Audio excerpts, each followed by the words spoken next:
Chesterfield. Yeah.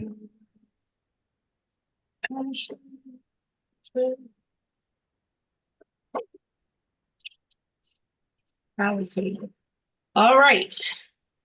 And let's see here, right? Perfect. Good afternoon, everybody. Welcome to the Monday, June 10th, Central Virginia Transportation Authority Technical Advisory Committee meeting. Welcome, everyone. I'm not sure if there's anyone viewing in the lobby as a non-panelist, but welcome to the meeting. Ms. Scott, if you could please do a roll call and certification of a quorum. Yes, ma'am. Town of Ashland, Miss Amos. Miss Amos. Can you hear me? Oh, hello. Yes, I can hear you now. Sorry, I went back over to my other screen to make sure I wasn't muted. Charles City County, Miss Adams. Mr. Mitchell. Chesterfield County, Vice Chair Smith. Miss Walker. Here. Goochland County, Mr. Goyne. Here. Mr. Coleman. Hanover County, Mr. Vidunez. Here. Mr. Hardman. Henrico County, Mr. Yor. Here. Miss Smidler. New Kent County, Miss Inman. Here. Miss LeDuc. Powhatan County, Mr. Shardine. City of Richmond, Chair Clark. Here. GRTC, Mr. Adarqua. Present. Miss Robinson. Here. CVTA, Mr. Parsons. Here. Plan RBA, Mr. Bushing. Here. DRPT, Ms. Dubinsky. Here. Mr. Wagner. VDOT, Mr. Totten. Mr. Riblet. Miss McAdory. Unmute. Here. Thank you. RMTA, Miss Dean. And Virginia Port Authority, Miss Nelson. 1 second, I'm just checking to make sure there's not anyone else that is joined. We do have Miss Nelson. I'll move her over now. And that concludes the roll call for attendance. We do have a quorum. Thank you very much. Moving on to item 3, consideration of amendments to the meeting agenda. Are there any meeting agenda amendments? I think we have all information items. Awesome, hearing none. Moving on to our first action, our only action item. If I could have a motion and a second to approve the minutes of the May 13th, 2024 CVTA Technical Advisory Committee meeting. So moved. Thank you, Mr. Goyne. Second, this is Nora. Thank you, Ms. Amos. We have a motion and a second. We'll do a voice vote. All those in favor say aye. Aye. Aye. Aye. Aye. Aye. All those opposed, please say nay. Awesome. Hearing none, those minutes are approved. It's now time for our open public comment period. Ms. Scott, do we have anyone signed up in person or virtually to speak? No, ma'am, we do not. Thank you. Moving on, I got a short TAC chairman's report. Do we need, I guess, any additional talk of the wayfinding report before June 14th? If we do, remember, you have till June 14th, which is 4 days away. All right, just quickly talking about the cities I'll be probably announcing in the next week or two. The City of Richmond's Fall On Trail announcement. So we're gonna kind of unveil our plan. We stuck to our VDOT alignment as much as we could, and we've kind of complemented those with some additional spurs. But the city will be announcing that, and I want to let you all know. We'll also have probably and I just haven't looked at my calendar because there are clearly dates on the calendar already, but the Bryant Park groundbreaking, and just publicly thank Mr. Ewer and Henrico staff that showed up to that meeting. That was very thoughtful of you. We had people that had questions for them because, again, people come to these meetings not knowing the different jurisdictional responsibilities, just knowing what's around them in their community. So thank you for that. That concludes my report. I'm going to yield the bulk of this meeting to Ms. Walker so that we can continue our efforts with the regional framework parking lot list. Again, these are information items. Mrs. Walker, the floor is yours. Afternoon, everybody. All right, let's see. I don't have my sidekick here. Barb's on vacation, so I'm like out of sorts. Okay, so let's see. Share screen. Screen one, share. And wait a minute. Do y'all see a PowerPoint? Holders. Okay, so I got to move over. There you go. There we go. Okay. So where we left off, so we've got 2 items on the agenda today. The first is to pick up where we left off on how we consider benefit only in the project selection process. And then 2, which is where I want to spend the bulk of time, is how are we considering project submissions in the off year, out of cycle year. So real quick on considering, and I can't see y'all's faces. There we go. So benefit only, we talked about kind of how the process worked last time. We all submit our projects, staff scores them and comes out with ranking based on benefit cost. And then we go from there. And we all saw how it kind of played out last round. We had the discussion about formalizing moving forward, that when the scores come out and the recommended first cut at the projects comes out from staff, that benefit cost rankings as well as benefit only rankings are included in the scorecards. And then we would, as TAC, work, with all of our electeds and finance and figure out how to work together to figure out our final list projects to be funded. So we had last left off, not necessarily in order to maintain flexibility, that we wouldn't change the framework to change the scoring or weight anything based on benefit only, but that we would just continue to work together. What we talked about was looking at, Chet sent me we were going to kind of look at where we landed last round when you look at benefit only relative to benefit costs. And I admittedly have not spent a ton of time with this. So what I'm proposing today is sorry, you guys, benefit rank. Okay.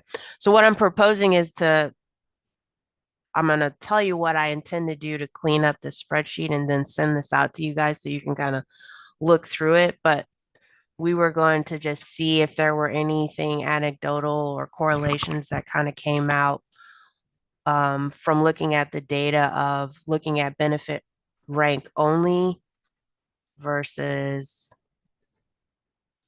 benefit cost rank by category. Well, it's always by category, but just to see if there was anything that popped to the top that we should consider doing anything different. And so I'm just going to walk you through what I need to clean up that you can expect to see when I send it out today.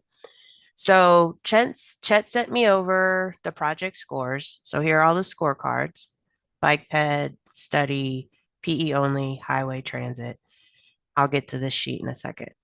And so just focusing on highway, what I highlighted as I was starting to work through this, trying to think, well, what what information, again, if we were to compare this column right here, I is the benefit only ranking column. So these are the rankings.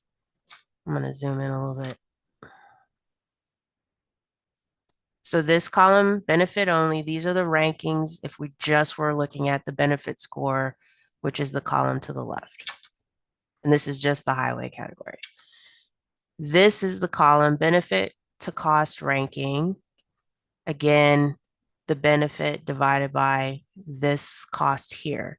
This cost in column J, and I'm going to clean this up for you guys because I apologize for not having all this ready, but this is the actual where we landed after we had the big negotiating exercise. So this is the where we landed, and I believe it, or is this the original? No, this is the original request. Sorry. Just stick with me. So I'll get back to this column in a second. So this is the ranking based on benefit cost. This is the ranking on benefit only.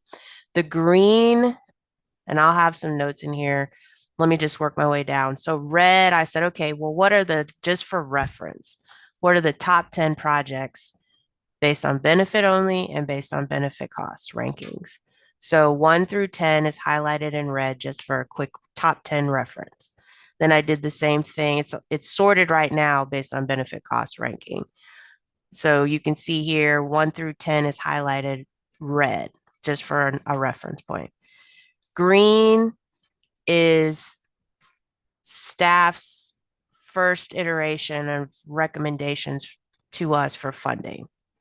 So you can see here, the first 1 through 9 is in green. So that is just working your way top down based on benefit costs. This is what staff came out to us and said, consider funding these first 9 projects. We ran out of money to fund the next one based on the guidelines. And so we landed at these first 9, okay? Then I said, well, what projects, so let me stay right here. So you can see, well, let me go to orange. Then I highlighted in orange, what projects did we actually end up funding from green, which was the first cut, orange, which was the final cut. Orange is where we actually landed. So these are the projects in orange. I highlighted them on column M first over here. So these are the projects that we ended up funding. And then I carried that orange over to this column, okay? So what you can see really quickly is that we funded the top 9 scoring based on benefit cost. Or not 9, sorry. We funded, it's gonna get messy. We funded in this first cut, on this first cut, we funded 9 highway projects based on benefit costs. When you look at what we actually ended up funding, we funded in orange based on benefit costs these 6 projects. So we funded 6 of the top 10 projects based on benefit cost. We actually funded. Okay, 6 of the top 10 based on benefit cost. If I come over to benefits only, and again, orange is the ones we negotiated and we actually funded, partially or fully, but they got some funding. We funded, of the top 10 scoring projects on benefit only, we funded 1, 2, 3, 4, 5, 6, 7. So we funded 7 of the top 10 projects when scored on benefit only, and 6 of the top 10 scoring projects when you consider benefit to cost. Now, one of the things that's not apples to apples is from the green, that was when by the time we got to orange, we had picked up another year of funding. So the pot was a bit bigger as well. When we ended up funding, we picked up another year of funding. So there's that. And I'm going to kind of what I intend to do. And Todd, I see your hand. I'm gonna get to you real quick. I'm gonna merge kind of what you see here with, I had Miles send me this morning. He sent me, here's again what was the first cut. And we had 25 through 30, and then we picked up the other year at the recommendation from finance. And then we funded these projects. So I'm going to merge this into one table where you can see benefit cost, benefit only, what we started with, where we ended, and see if there's any correlations there. But all this to say, I don't suspect that all this is going to just quickly with me looking at things, and I'm not even finished yet cleaning everything up, is that we were able to fund when staff came out with their first cut. We had, again, I know it's 1 year less of money, but we had this mix of projects, heavy on the highway. We had a couple regional bike ped, and then we had one PE only, one transit project. When we picked up another year of funding and we worked together as a team, we still funded the same amount of bike ped. Really, we just picked up 5 more highway projects for funding and a couple more transit. And then you can see the dollar mix by category. So what I'm thinking and where I'm hoping, where I think we're going to land is we want to maintain the utmost flexibility, but that's contingent upon us all working together and making sure everybody has a win. And that the framework, we don't want it to be so subscribed that it prevents us from being able to work together. So all that to say, as I talked for too long, I'll send this out, and then we can, once you guys have had time, we can look at it again at the next meeting. So if there's any input or anything you want to see compared, let me know and I can get that incorporated and sent out. Okay, sorry. So Todd. Uh-oh. Thank you, Chelsea. Can you go back to the first spreadsheet you had up? Yeah, that one. So the project on line 10, the Route 6033 Beulah Yep. red roundabout. Yep. That one's So, fuzzy. I thought that got a partial funding this. and that may be, so Chet, you sent me this, but I got with Miles and he sent me another list. So I just need to reconcile these, but is your Beulah one on this one, Todd? Yeah, it's numbered. Yeah, I got partial funding. Okay. So yeah, I don't know, Chet. I'll get with you and see why we have a little bit of differences. Yeah, we just need to proof it. Yeah. Okay. So thank you, Todd. Yep. I admittedly I've just started working with it, if I'm honest, a couple hours before the meeting. So that's my apologies, but I'll get it all QC'd and checked. But everyone's kind of tracking. You'll get a spreadsheet and you're trying to look and see benefit only, benefit costs. Again, we don't intend to weight it any differently. We're just going to send this out as data points. And then, so Chet, when you send out the scorecards next time and it has benefit only in there, and you and Miles work together to give us a recommendation, you're going to still work off of benefit cost. Benefit only, again, everyone is just going to be in there as another data point for reference. That's the way we're set up now. That's right. And that's what was in the agenda. Okay. Is what we used this last round to provide the benefit cost. It already has the benefit in there. So it's already a data point that we've produced. That's true. But it's everything except for the red highlight and the orange cells. I mean, You'll give the ranking. The benefits in there, but you'll have a ranking. Yeah. Right. Okay. All right. So y'all take a look at that. Otherwise, again, we'll move forward with that just being another data point in the process or for consideration.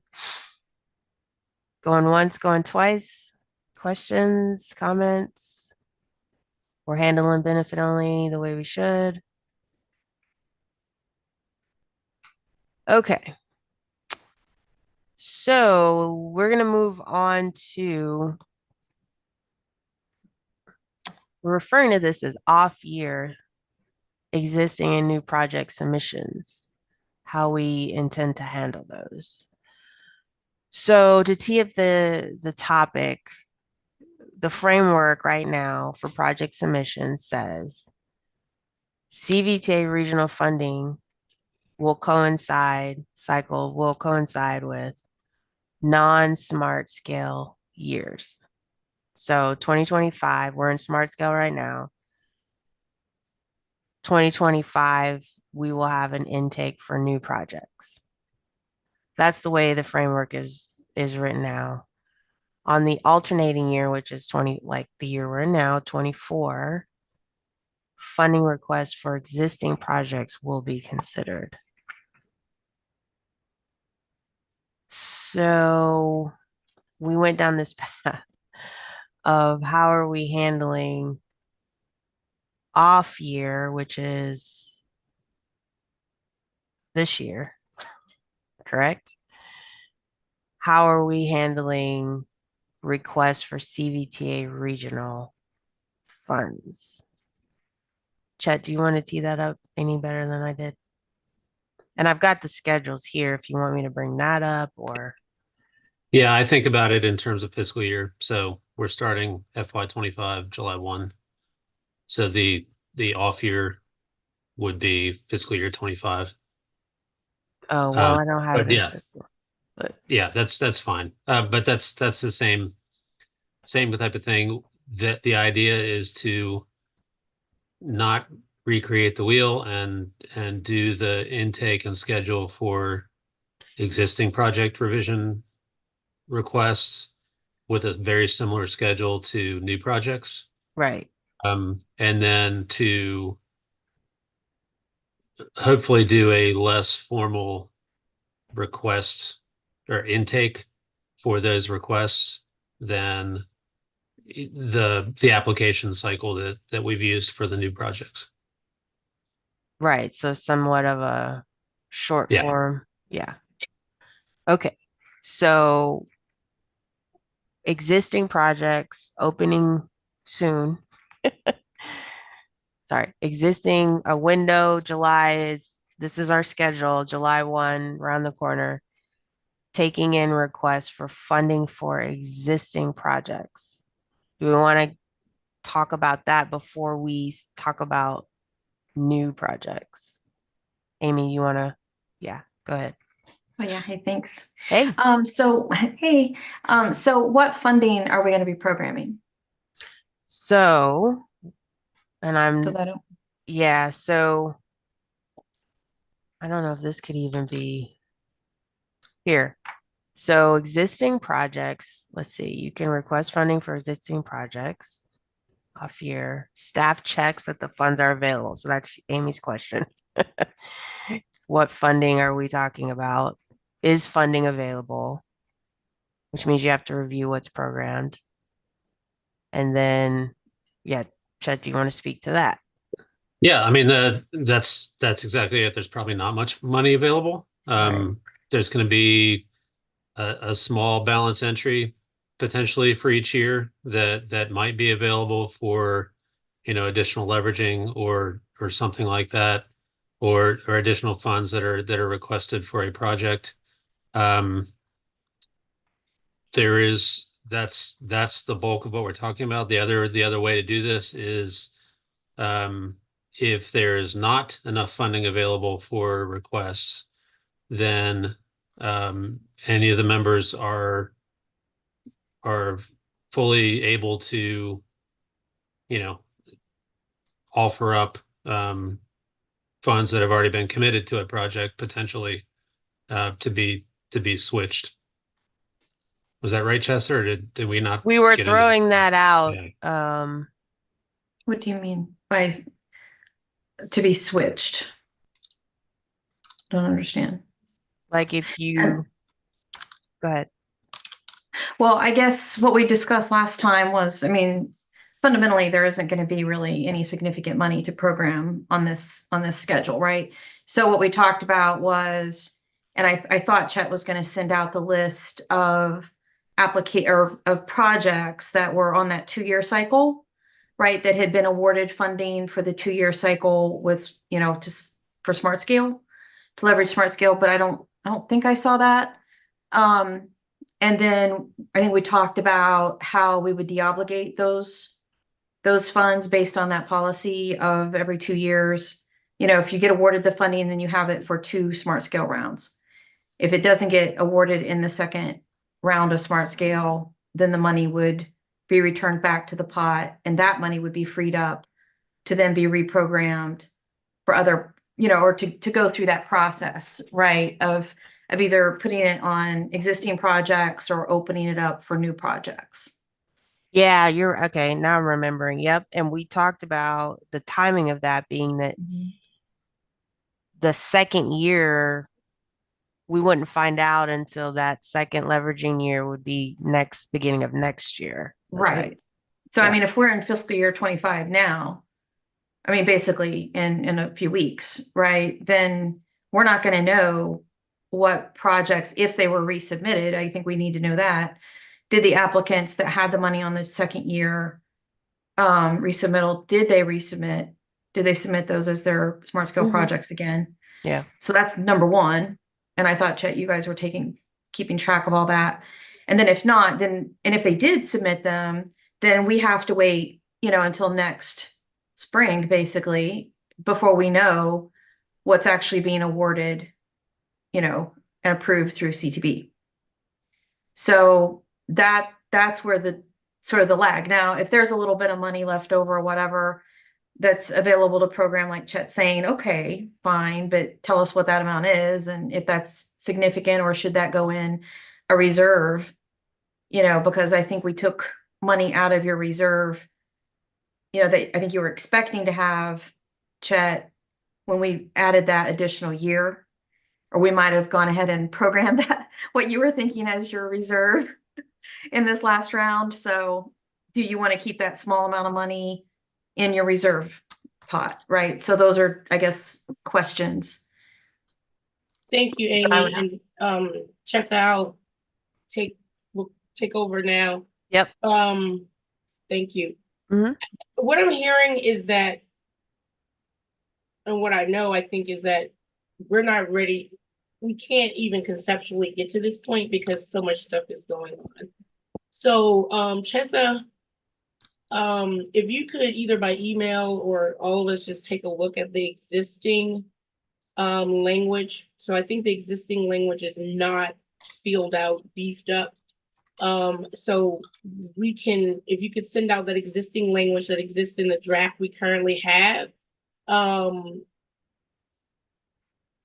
we'll either revisit it later, but I think that there's the next agenda item, and then the SPA update will help clarify and feed and see that we are looking at the timeframes for potentially deallocation or deprogramming of the funds through kind of the SPA update that Chet's going to do. So I think we have those things that we're beginning to think about.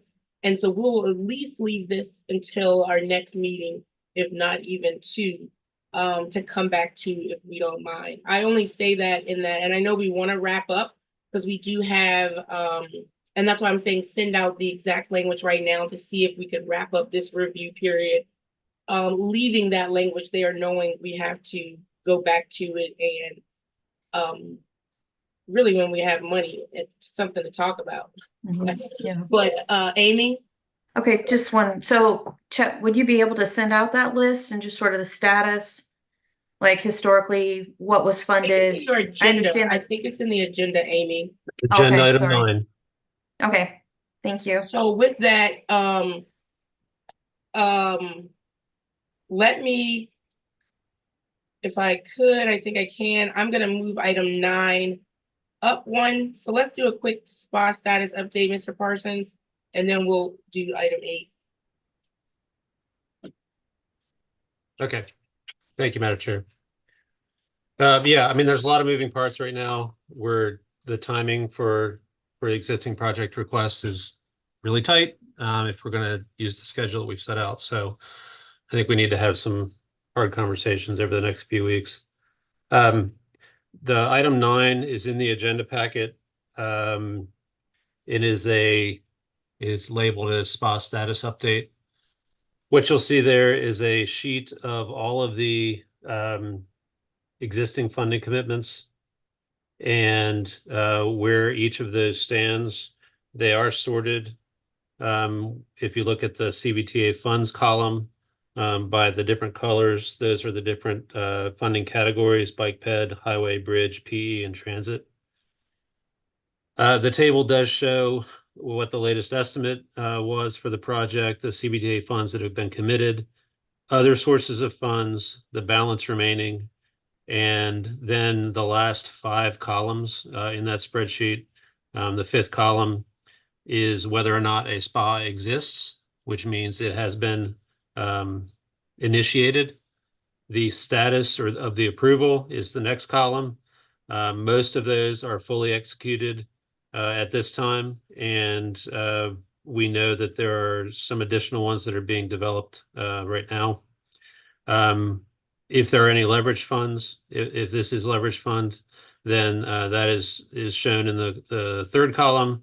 And then the last 2 columns are how many attempts each of the projects have had to leverage additional funds. So you can see the X or the check. Some were not successful in the first round, and like we just discussed, there's another round coming up. So we will see how successful they are next spring. And then decisions can be made on the allocation, which, if I can interject, we don't have a policy for that yet. So I'm working on that deallocation process with the finance committee right now. So that is something else that is going on in parallel to this, but we should have that fully fleshed out by the time it's necessary to be talking about those type of actions. Okay. And the staff will update this whenever there's new information. We do get the SPAs are updated and executed kind of whenever they're available to be put in front of the CAOs or the signatories. So those dates will change. Well, not the dates that are in there, but new dates will be added when there is new information to provide. Any other questions, Madam Chair? I mean, I would just kind of walk through what's on the spreadsheet. Ms. Walker has a question. So I just want to, I don't want to muddy anything up, but I just want to remind everyone and just, I don't know if that applies. Can y'all see? Oh, that's y'all. Hold on. Can y'all see the framework document? Mm-hmm. Okay. So under leveraging, we had a few scenarios that we anticipated.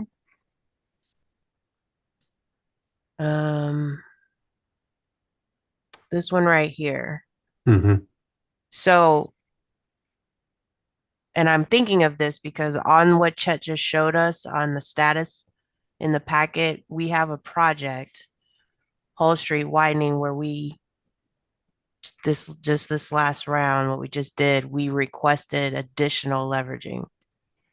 And when we did that, I think my understanding was that it goes back to being a first attempt, right? Everyone's aware of that. Okay. Yeah, I thought that too, Jessica. Okay. I just want to make sure. So in Chet's spreadsheet, so let me read real quick. So if adjusted leveraging amount is approved, the sponsor's attempt to fully fund the project will be considered the first attempt. So then if I go back to what Chet showed us, we had widening here. We went in last round and didn't get it. We just upped our leveraging amount. So that's now in a new, now we're back on attempt 1. Everyone's tracking, right? Yeah. Like we increased our leveraging and now this round would be considered our first attempt, not our second.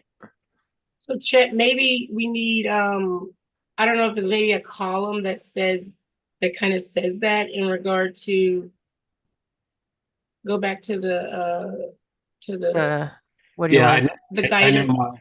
I know Miles wants to talk, but if you look at the second table that's just below this one, Uh-huh. Oh, it there shows you go. the adjustments. Oh, there you go. Well, we It's should like, know. wait a minute. Okay, I didn't go down far enough. Okay. Yeah. Let me never mind, y'all. We're good. Let me stop. I So will. You have any oh, more questions, Jessa? Or you no, I'm want to make trying sure to you see your I'm tr- problem through this? I guess I don't know how it'll be. Y'all are tracking it. Right. You know we're not on attempt 2, we're on attempt 1. All of these are on attempt, if they had prior leveraging, are now on attempt 1 and not attempt 2. And you're tracking that. I'm good. Yeah, but I think we may need a point of clarity in there somewhere. Okay. Amy, It's okay. I'm not gonna argue the point. I do kind of feel like it's a little bit of a field of dreams if you just keep asking for more money and then it just keeps cycling. So at what point was the leverage really the issue with the project? Right? I mean, in terms of the scoring, was the leverage amount what was keeping it, or was it really just the, the performance of the project relative to everybody else just wasn't the same, right? In terms of how it was scoring. So you can continue to add more money to a project that still isn't a project that's ready for smart scale funding, right? So I mean, in terms of how they're scoring it relative to other projects. So is it just, yeah, and I think we have to remember, and we know in Chesterfield they just did like a $350 million bond, and it could be leveraging that. So again, right? smart scale is not Yeah. the only leverage source. And much like our programs in the past, we used to have to wait 15 years. Richmond has waited 15 years to collect the money for Hull Street and for Forest Hill. This Right. allows us to maybe be at 3 years to collect the money, or so forth. And so it's still a tool to the localities and the members of the CVTA to get the projects that they want to get done. So Oh, absolutely. we do not have the state over us telling us this is what we have to select. And so with that, it's going to be where we need the state heavily as a partner. We may or may not. But again, the goal is to really get some of these transportation needs met across the region.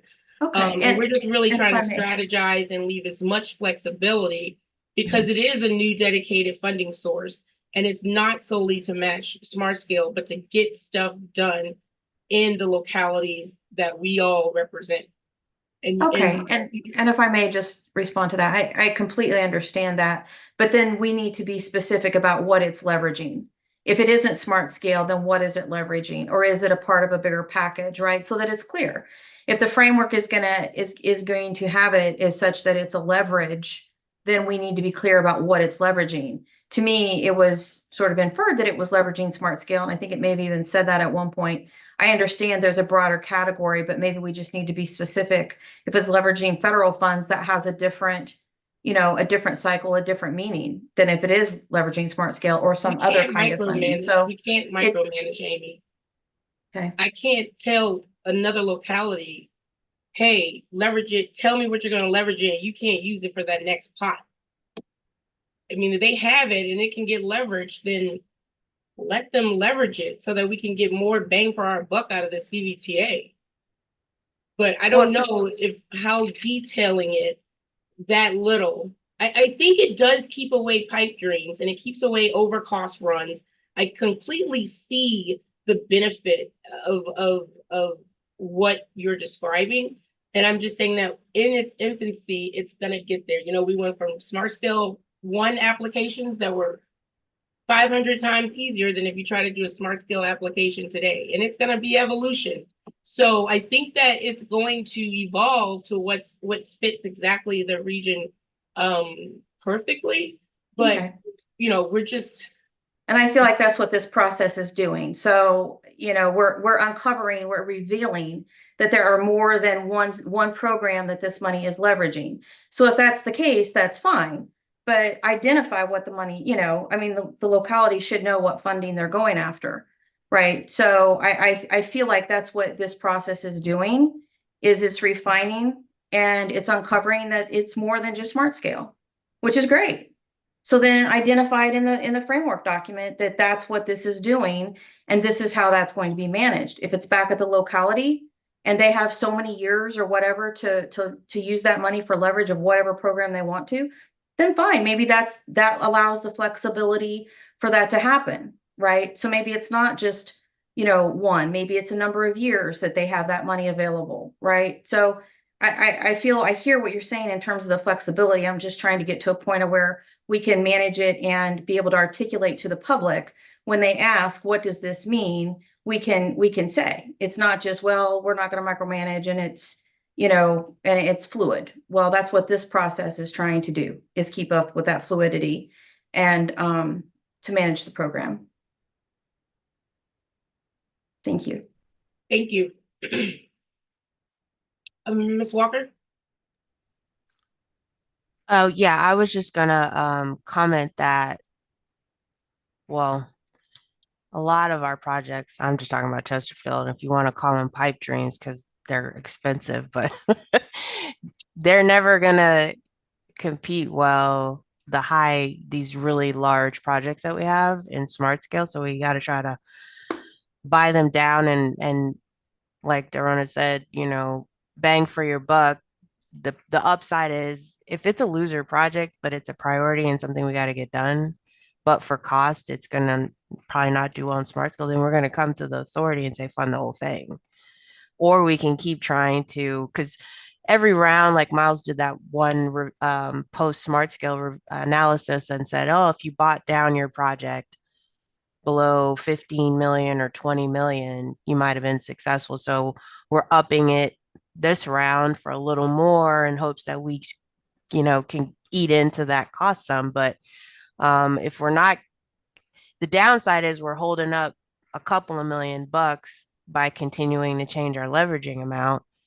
But the downside is I'm coming to the authority for the whole amount. So we want to be able to keep adjusting our leveraging if it makes sense.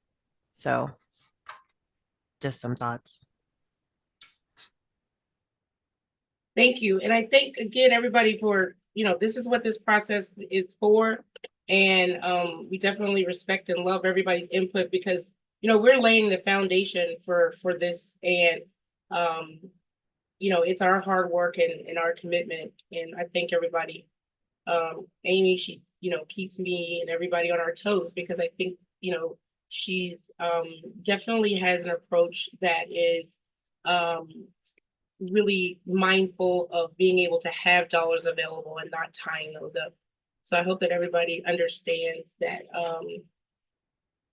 I don't think it's anything, towards any one locality. It's really just making sure that we don't tie up millions and millions of dollars forever and forever on things that may or may not happen in the next 10 years or 20 years. So I do thank you for keeping us mindful of that fact. And so that was the SPA item update. So now let's talk about going to get some more money. So, Mr. Parsons, if you could please take item 8 for us, the bond issuance project information item. Thank you, Madam Chair. The item is on page 13 of the agenda. It's a simple memo, but essentially what we're talking about here, hopefully you've all had a chance to read it, is we are positioning for a call for projects by the CVTA for funding through the issuance of bonds. As you heard, Chesterfield has just issued their own package. The city was approved for a AAA rating, which helps the CVTA as a partner. And so we are in good shape. We are moving through some of the legal steps that are necessary to have the mechanisms all in place for issuance of bonds over the next 6 to 9 months. If you want to know more about that, tune into the Finance Committee meeting on Wednesday.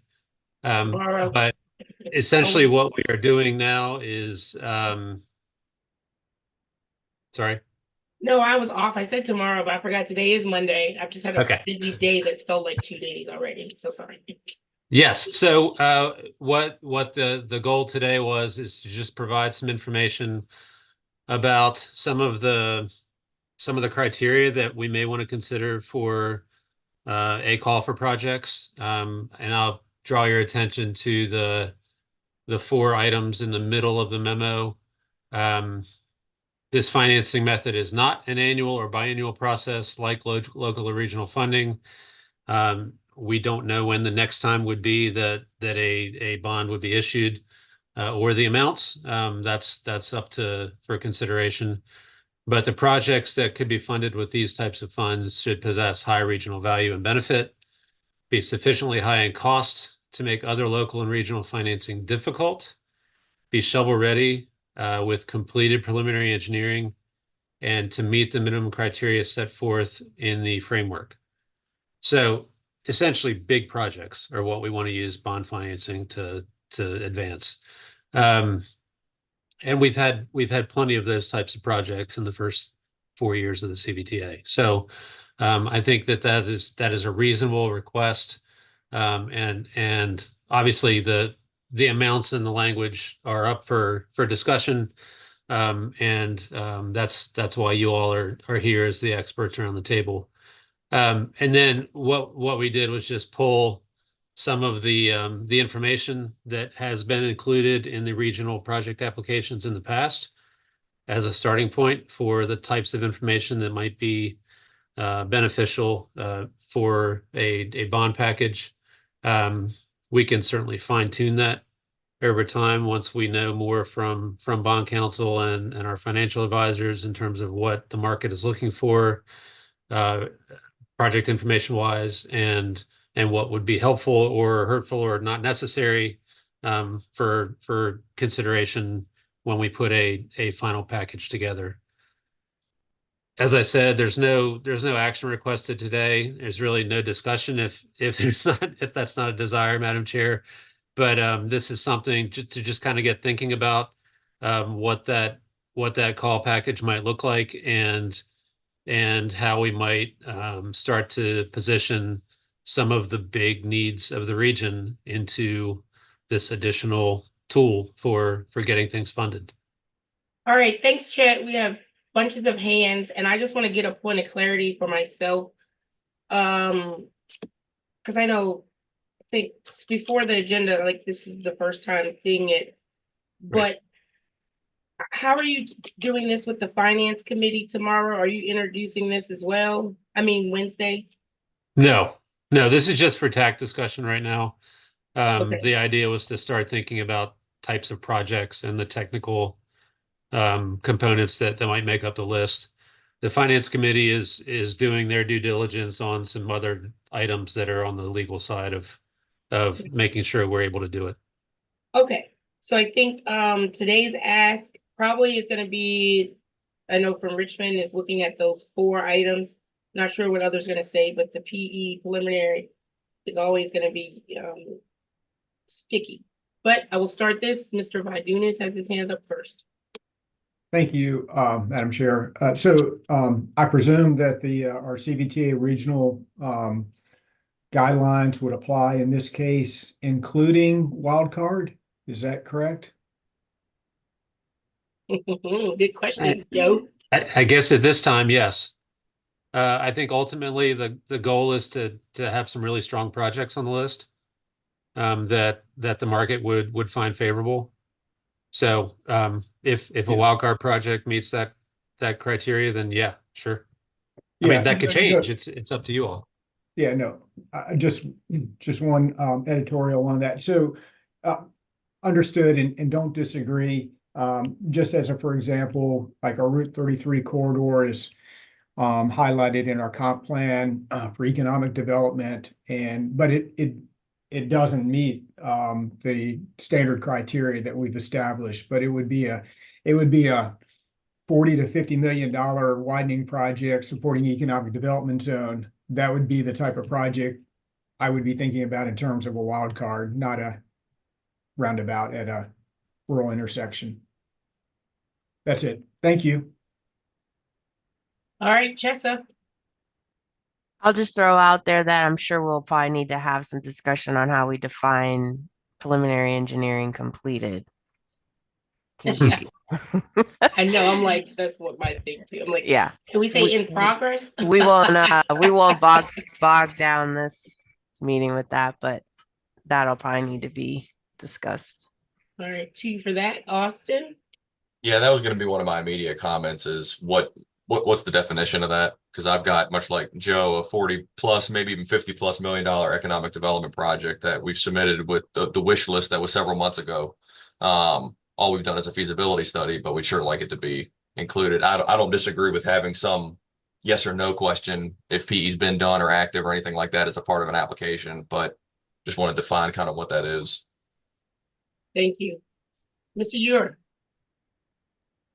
So Chad, I guess my question is kind of in line with those previous several. I mean, as a region, we don't have a lot of big projects that are shovel ready or even most of the way through PE at this point. So it kind of comes back down to timing. I mean, a lot of us are working to get some of these big projects through NEPA, through preliminary engineering, so that we have better ideas on cost and schedules. So I guess my biggest question is, why are we moving on this now from a timing standpoint? Unless there's something I'm missing. I think probably Todd is just, if I could answer that, take at least the first part of it. But I think it's really to show, if we go out to bond, to really show like be out there building something. I think, make something transformational. While, in VDOT, our friend had, we have the 64, so I think that these things are coming. And then, like, to Todd's point, I don't know how much quicker we can go. I just don't know. We've never really had the available dollars there.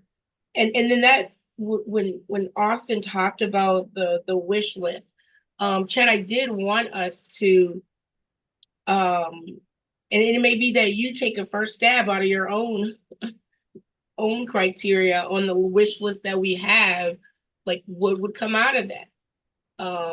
Because we've already kind of given you some projects. And maybe there's some way that a next exercise be we put that wish list in there, or we let everybody refresh and take a look at their wish list and go through these 4 questions, knowing we have some preliminary engineering issues, and really identify what you might pick off of this wish list. And again, it doesn't have to be a shared exercise. You could do that and then submit it to chat or whatever the case may be. But I do think we have a list, and we should begin to look at that list. Not saying that stuff can't get added, but I think everybody has exhausted that list almost. And then start there, and then maybe ask, are there any things on here that you haven't already told us you want that are important? That may help us move this. I don't know if anybody has any comments on that, but Austin, Mr. Goyne has his hand up. Yeah, thank you. Realistically, I mean, what kind of time frame are we talking about for an official call for projects? Are we like late this year, next year? I would say no earlier than 2025. Okay. Yeah. I mean, the timing is as urgent as the authority wants to make it. Right. Okay. Yeah. Chet, did you have additional questions? Just to comment on your notes earlier, I think that a refresh of the wish list would be prudent. I can't speak for Chesterfield, but there's been some new things that have come up since the wish list was developed, and I don't know if everybody's list is current and includes all of the items that they may want to have on there. it also may have some things that have already been taken care of in one way or the other. So Yeah. I think Could you that's a just great email idea. the whole thing, just email the whole thing. And if you could do it in the Excel format, please, because I think, and email it to all of the members, and then everybody take a look at that list, add, delete. Sure, we'll do. And then do we want, I mean, we have some time, we could have them submitted by the next month's meeting. And then we can kind of look at that list to see how this criteria here would pan out. And we know that there's what, probably a limited, probably 300 to 350 million that this bond package would be for. No more than.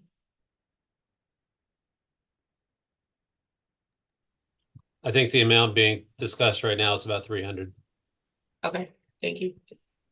Ms. Walker?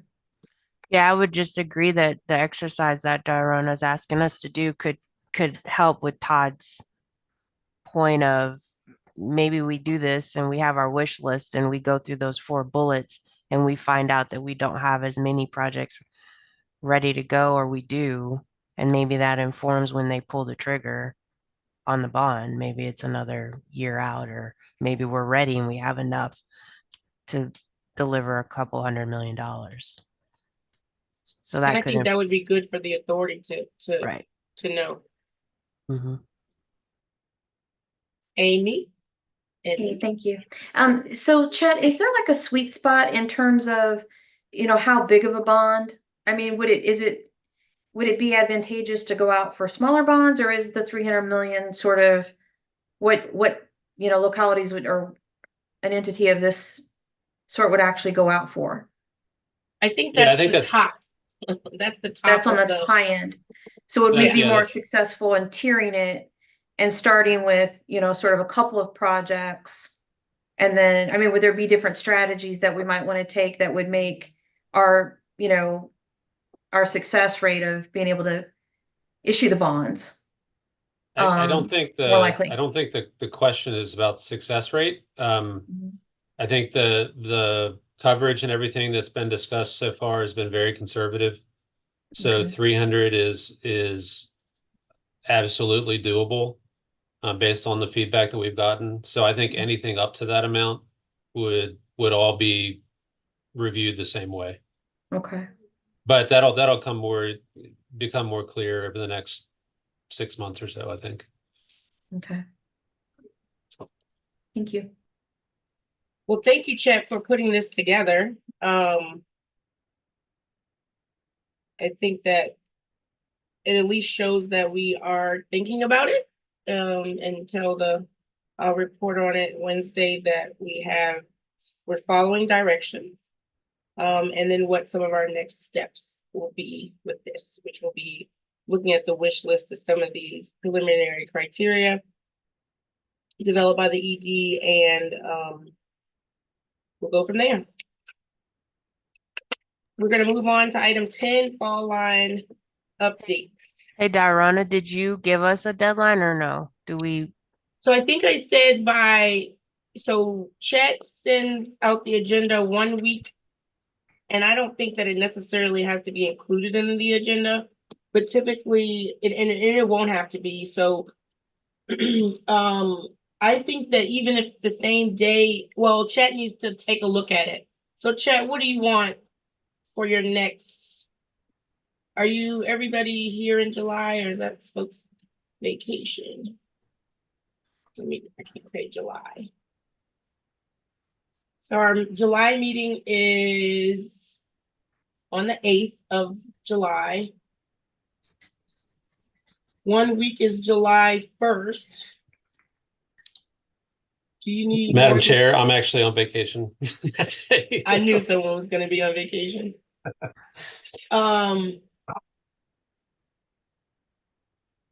So how do you all want to do it? You're going to be on vacation on the 1st, not the 8th, right? No, I'll be on vacation the 8th. Oh, the 8th too. Sorry.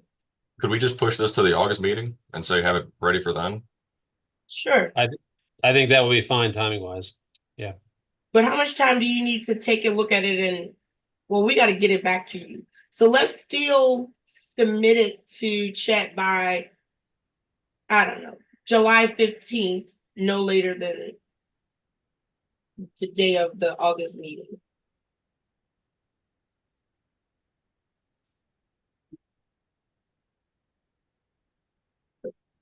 So,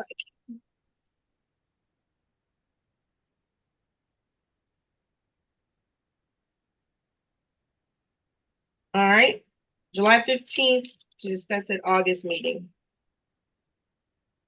July 15th to Chet, give him a vacation coming back gift. All right, fall on trail updates, Mr. Parsons. Yes, and if it's okay, I'll tag team with you on making sure that things are communicating. We had a work group meeting on the 5th, and it was very fruitful. We are on the wayfinding side. We are moving towards having that completed by the end of the month, the plan. It is still the goal all along was to have the plan developed so that it could be a resource as each locality is moving at its own pace in terms of getting destinations and you know, trailheads and all the different things that will be included in the wayfinding signage, so that there will be a resource in the plan to develop consistent signage, routing, you know, colors, all the different things that are going to make the connections seamless for the full 43 miles. So that is moving towards completion. One of the things that we did talk about was developing a new agreement with AB Design to create a retainer that would be funded by an unspecified amount of money that could be used by the jurisdictions that are still developing destination segments, signage, all those different types of things past the completion and the submittal of the plan itself. And we're thinking, sorry, just one caveat with that, Chet. And we're thinking potentially like, you know, up to maybe 10 to 15,000 kind of annually potentially, so that people that have like $2,000 changes and things like that, it could nip off of that. And he said it's kind of undisclosed. We hope to manage it at a reasonable cost, because it isn't to pay for wayfinding all the way. It's just the design and the things that may need to be done specifically for your locality. But I just wanted to add that in there. That's right. Yeah, thanks for that. And this is partially in response to some of the concerns that have been raised over the past few months that nobody built in the maintenance costs or the wayfinding installations into the overall cost of the segments as they're being developed. So this may be a way to help defray some of that additional expense.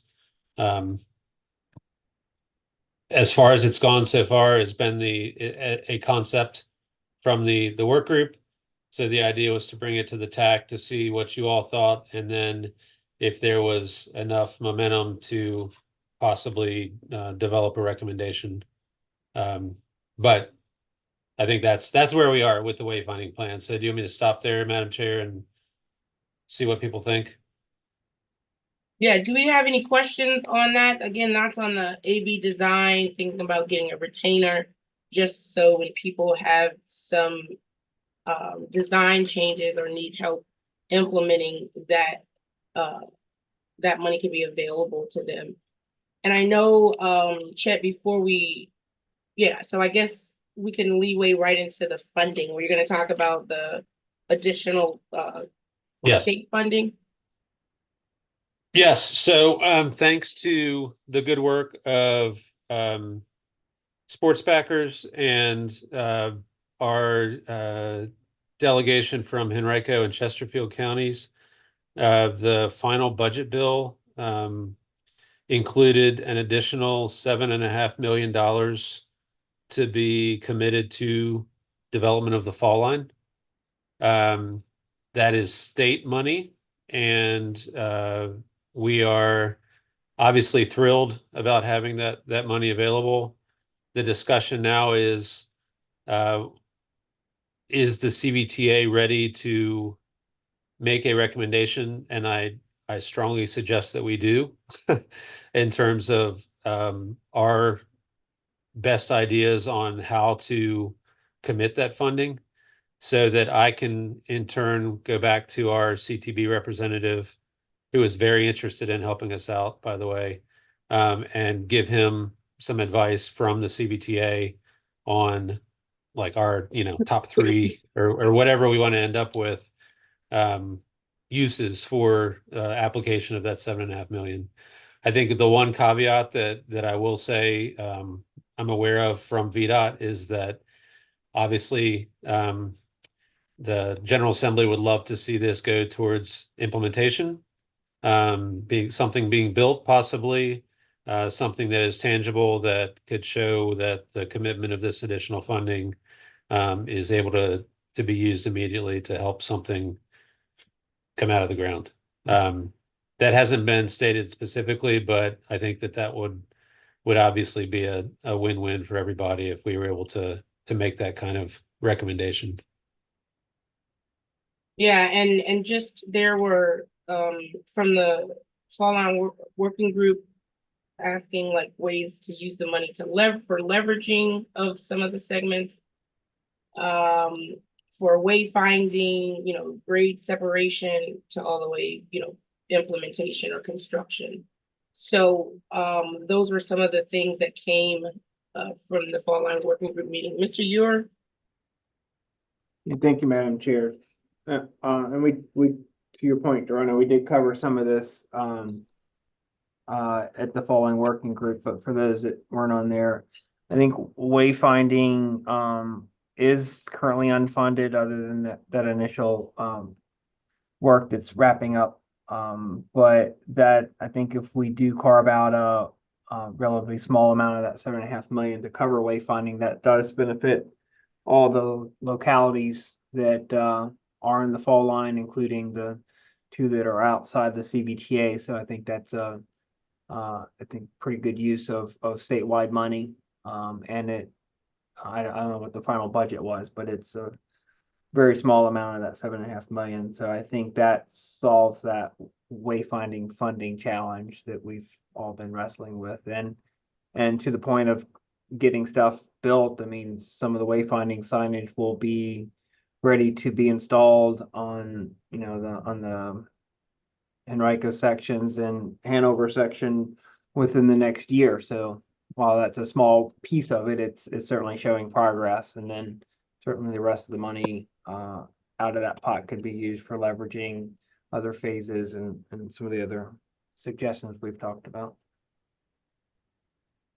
Thank you. Mr. Parsons? Yeah, thank you. A couple of the other things that I think were raised in the work group meeting, there is a possibility that there's some highlights of Route 10 and a grade separated crossing there that I think the hope is that may be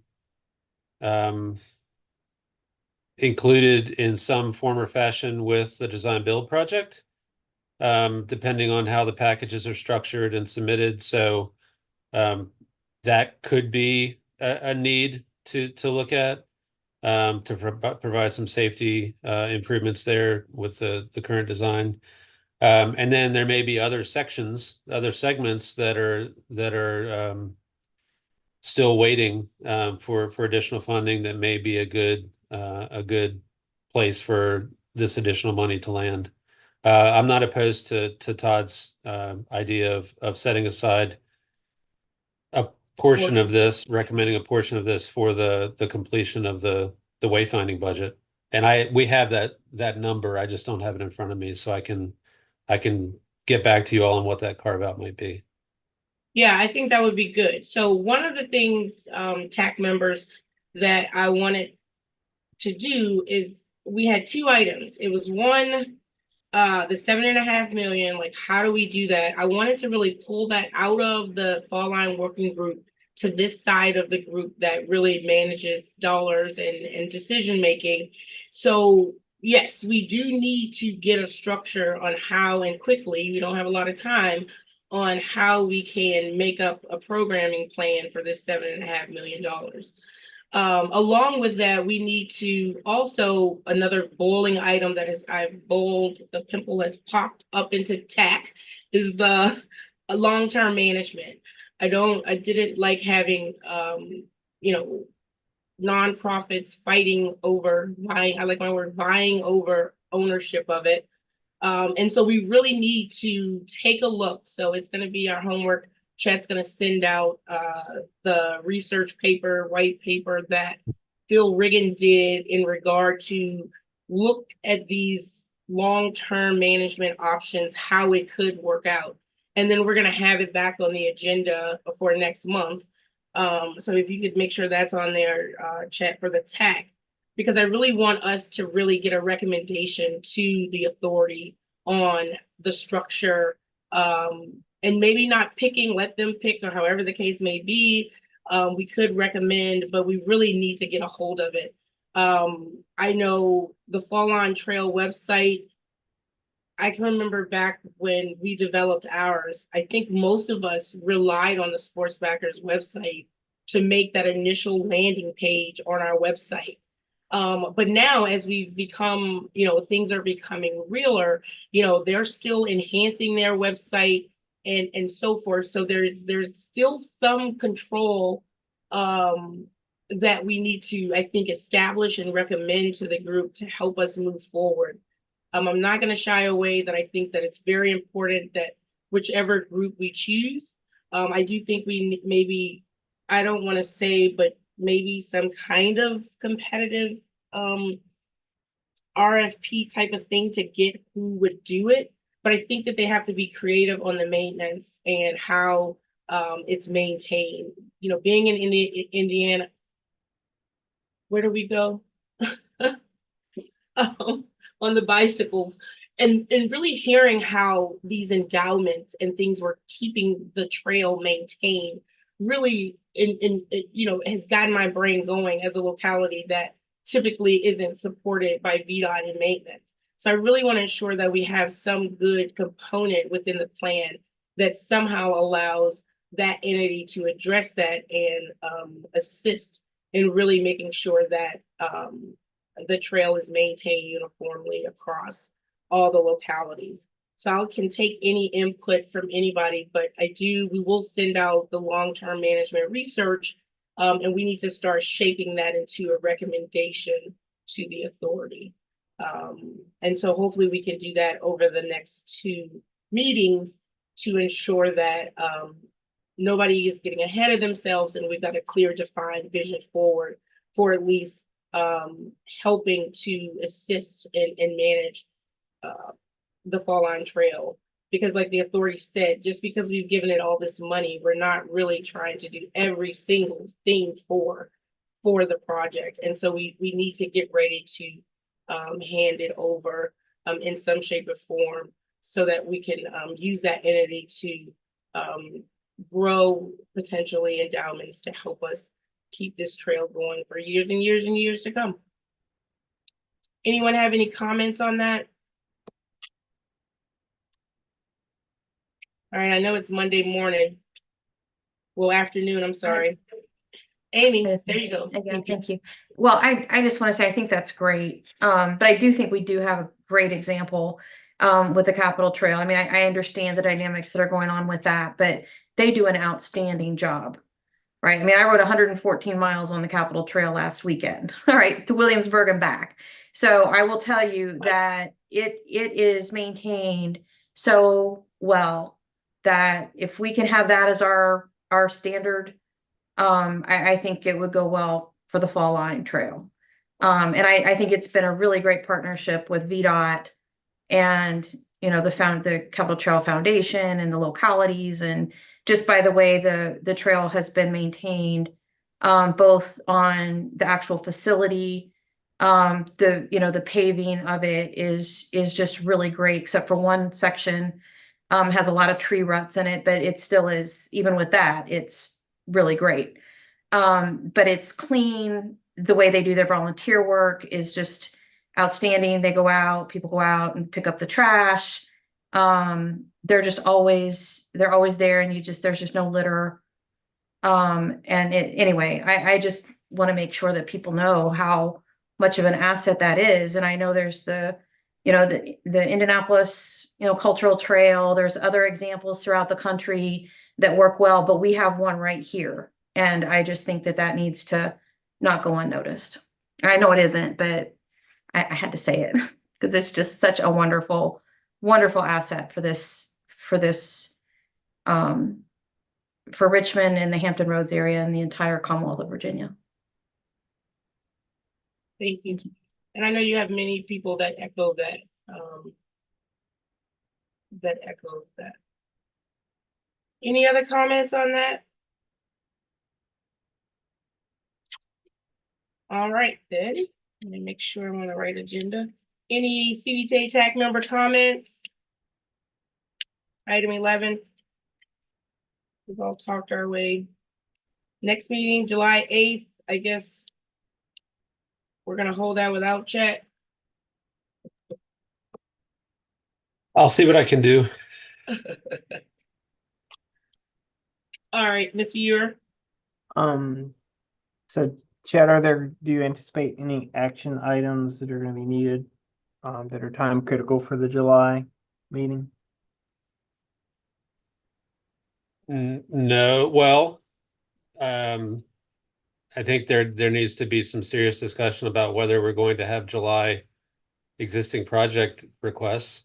Other than that, I think that it would be great if there could be a recommendation in July about the 7.5 million, just so we can give some type of guidance.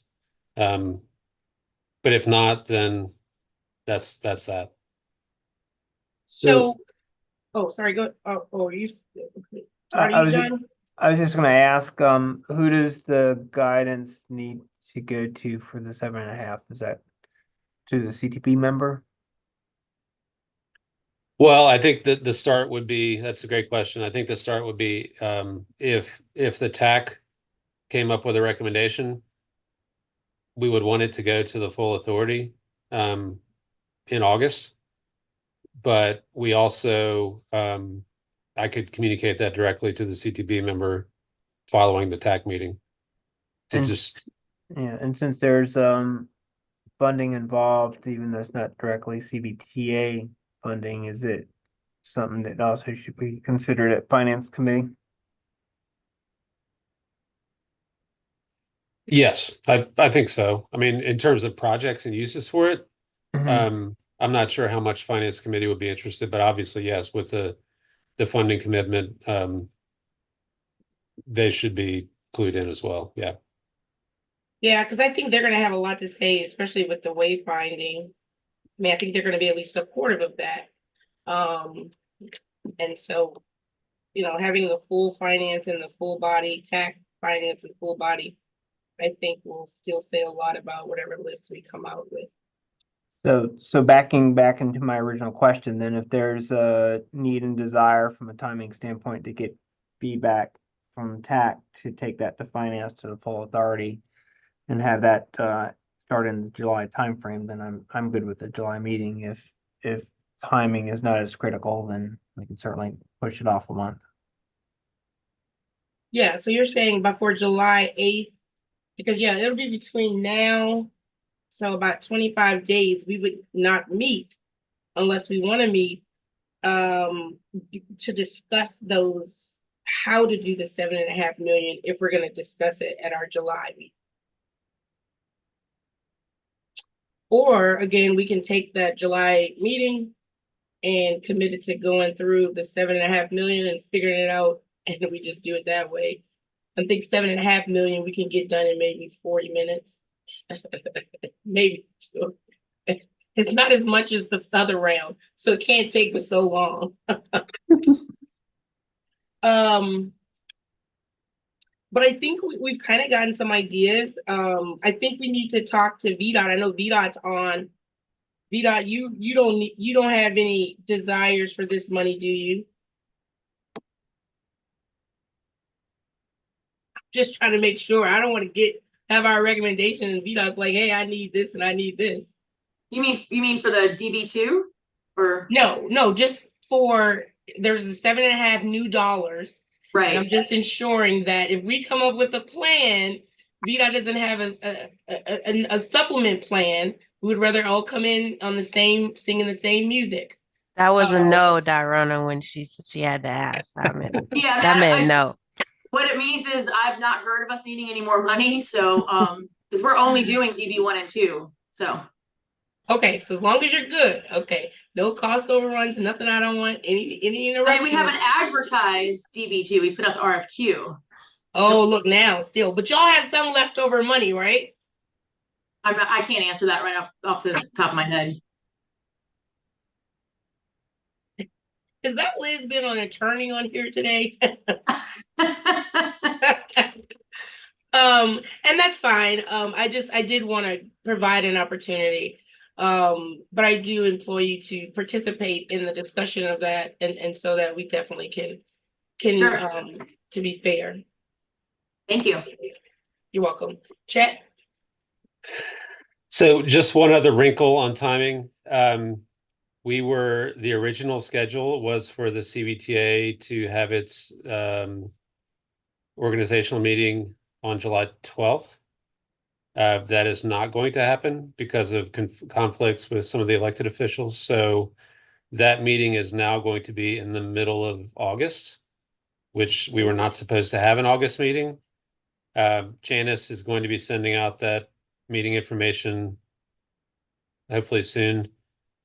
So if there is a recommendation from July, it could be entertained at that mid-August meeting. So that would actually work out. Okay, yeah, I see what you mean.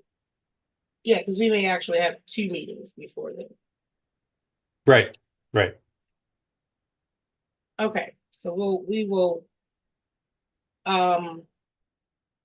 I guess then I don't know how we want to structure still talking about the 7.5 million. I guess it'll be anybody that has any interest in the money for any of their sections, bring that ready to put it on the table for discussion. I think, that's we won't know until we ask. And so I think having that ready for the July meeting, then we can talk through, maybe get to at least a draft list.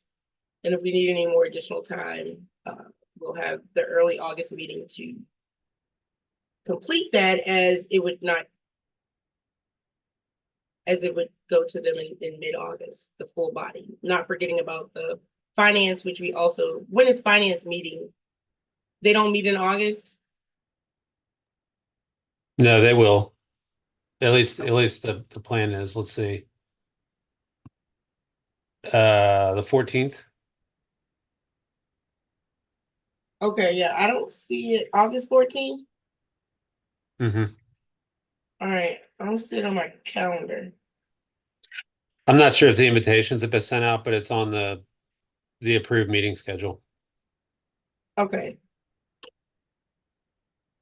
Okay. And then everyone knows, what is it? What day is the joint meeting coming up? Thursday. Oh, yeah. Yes, So, that's this Yeah. this Thursday. yep, this Thursday, just a reminder, we have the joint annual meeting. I do think we have Governor Youngkin coming. Is that right? Somebody told me wrong. He I- was I don't- invited. I believe the secretary is coming to a future CVTA meeting. Okay, so, but again, I would invite and employ all of us to be there for your people. You probably have the dual roles on many of the different, the RTPO and the CVTA and Plan RVA. So definitely come out if you have time on Thursday morning at 8 o'clock. All Are there any additional member comments? Well, thank y'all so much. Oh, I guess on the heels of be thinking about our own leadership as well, everybody. It's that time again. And we need to be thinking about, so what is our strategy? So they're not picking their person until the organization meeting on August, the mid-August that we just talked about. And so are we still gonna try to do ours on what, the 8th? Y'all be ready for that? Talk to your peers. We're looking for that leader, talk to everybody and see how we want to do that. So I implore you all to talk to your peers. All right. Our next meeting is July 8th, 1 o'clock. So we're going to be talking about the organizational structure as well for the upcoming fiscal year. Hearing no other comments, move to adjourn this meeting. Have a good day. Thank you. Thank you.